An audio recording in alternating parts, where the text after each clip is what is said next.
বাড়িতে এরকম ভাপা পিঠা বানানো কতটা সহজ দেখে নিন এই ভিডিওতে। এটা ভেতর থেকে এরকম ময়েস্ট হবে আর উপর থেকে হবে একদম নরম। আর এটা পারফেক্টলি কিভাবে বানাবেন সেটার জন্য থাকবে অনেক টিপস অ্যান্ড ট্রিক্স।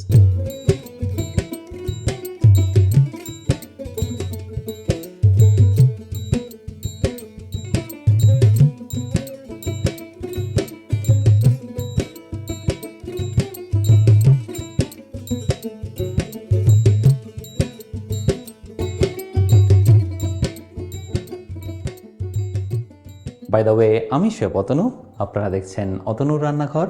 আর আজকে আমাদের রেসিপি ভাপা পিঠে। তাহলে এই ভাপা পিঠে বানানোর জন্য আমি এখানে নিয়ে নিয়েছি আতপ চালের গুঁড়ো 1 কেজি। আমি এখানে এটাকে আতপ চালের গুঁড়ো দিয়ে বানাচ্ছি। আপনারা চাইলে কিন্তু সেদ্ধ চালের গুঁড়ো দিয়ে এটাকে ইজিলি বানিয়ে নিতে পারেন। এবার এই চালের গুঁড়োটাকে মাখার জন্য আমি এখানে 2 কাপ জল আগে থেকেই গরম করে নিয়েছি। এবার তার মধ্যে আমি মিশিয়ে দেবো অল্প একটু নুন, তারপর এটাকে ভালো করে একবার মিশিয়ে নিন। এবার এই জলটাকে অল্প অল্প করে দিয়ে আপনাদের এটাকে মেখে নিতে হবে।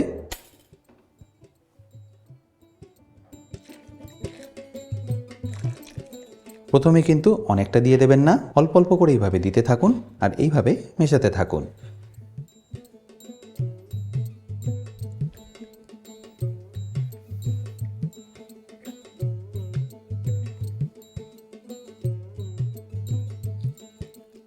জলটা কিন্তু আপনাদের খুব বেশি গরম নিলে হবে না, হাত ছোঁয়া গরম হবে এরকমই নিয়ে নেবেন।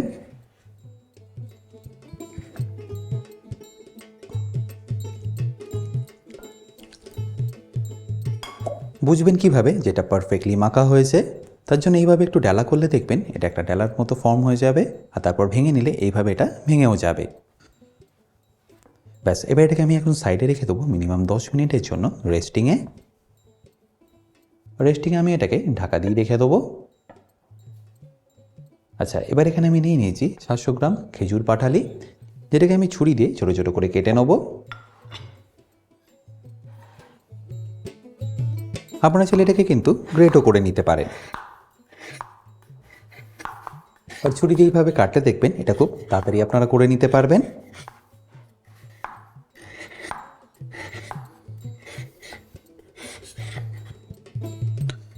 আচ্ছা, এবার এই গুড়টাকে আমি তুলে রেখে দেবো একটা প্লেটের মধ্যে পরে ব্যবহার করার জন্য।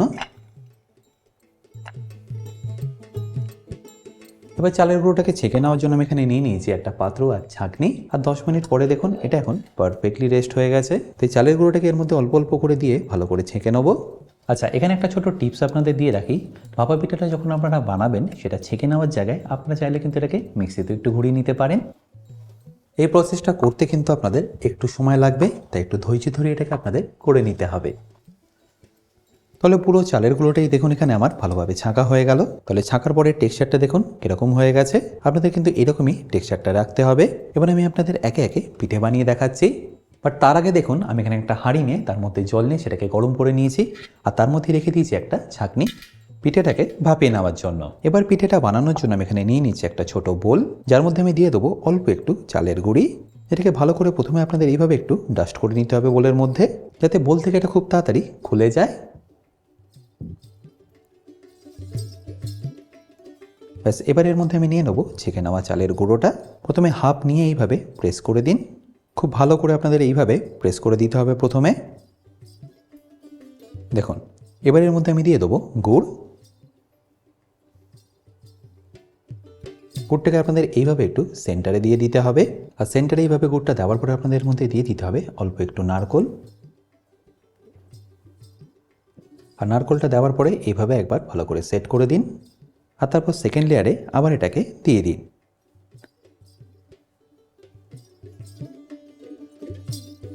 আর সেকেন্ড লেয়ারটা বা ফাইনাল লেয়ারটা দেওয়ার পরে এইভাবে আপনাদের এটাকে ভালো করে একটু প্রেস করে দিতে হবে। সাইডগুলো এইভাবে একটু প্রেস করে দেবেন। আশা করি নিশ্চয়ই দেখতে পাচ্ছেন আমি এটাকে কীভাবে করে নিচ্ছি। আর যখন এটা ভালো করে প্রেস করা হয়ে যাবে তখন এটাকে নিয়ে নিন একটা ভেজা কাপড়ের মধ্যে। তারপর এটাকে ঢেকে দিন এইভাবে। আর ঢেকে দেওয়ার পরে এইভাবে তুলে নিন। এবার বাটিটাকে আমি ডাইরেক্টলি বসিয়ে দিচ্ছি এইভাবে ছাঁকনির ওপর। আর এইভাবে বসিয়ে নেওয়ার পরে হালকা একটু বাটিটাকে ট্যাপ করলেই দেখবেন এটা পারফেক্টলি খুলে যাবে। তারপর কাপড়টাকে এইভাবে মুড়ে দিন। আর তারপর এটাকে সেদ্ধ হতে দিন 5 থেকে 8 মিনিটের জন্য। আর অবশ্যই এটাকে এইভাবে ঢাকা দিয়ে ভালো করে সেদ্ধ করে নেবেন। এরকম ছাঁকনি আর এরকম হাঁড়ি প্রায় সব বাড়িতেই থাকে, তাই এটা দিয়ে আমি আপনাদের করে দেখালাম। আপনারা চাইলে যে কোনো সসপ্যানেও এটাকে ইজিলি করে নিতে পারেন। মোটামুটি 8 মিনিট মতো হয়ে গেছে। আমি এবার আপনাদের এটাকে খুলেও দেখাচ্ছি। এবার পিঠেটাকে আমি ডাইরেক্টলি নিয়ে নিচ্ছি একটা প্লেটের মধ্যে।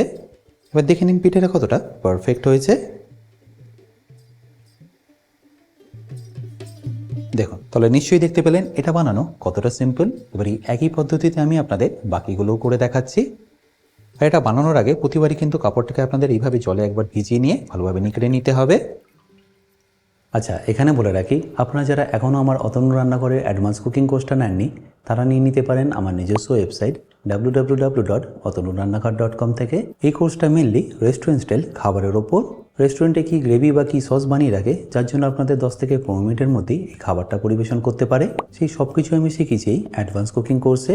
এই কোর্সের লিঙ্ক আমি যদিও ডিসক্রিপশন বক্সে দিয়ে রেখেছি, তাও বলে রাখি কিনতে যদি আপনাদের কোনো রকম অসুবিধা হয় আমার সাথে এই হেল্পলাইনে যোগাযোগ করতে পারেন।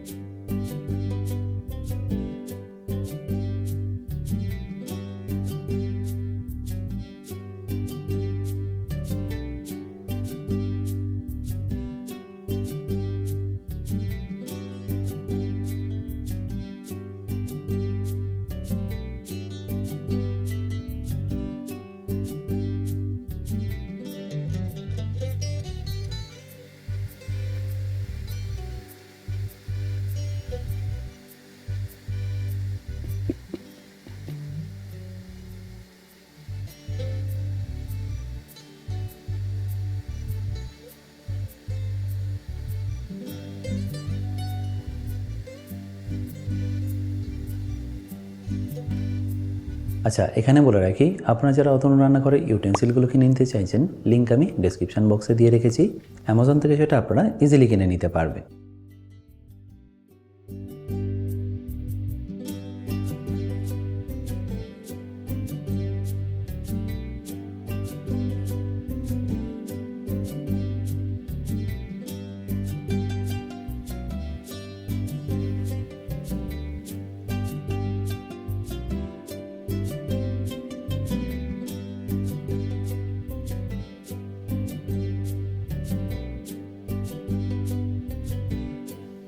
তাহলে নিশ্চয়ই দেখতে পেলেন কত সহজে এটা বানিয়ে নেওয়া যায় আর কতটা পারফেক্টলি এটা হয়ে যাচ্ছে।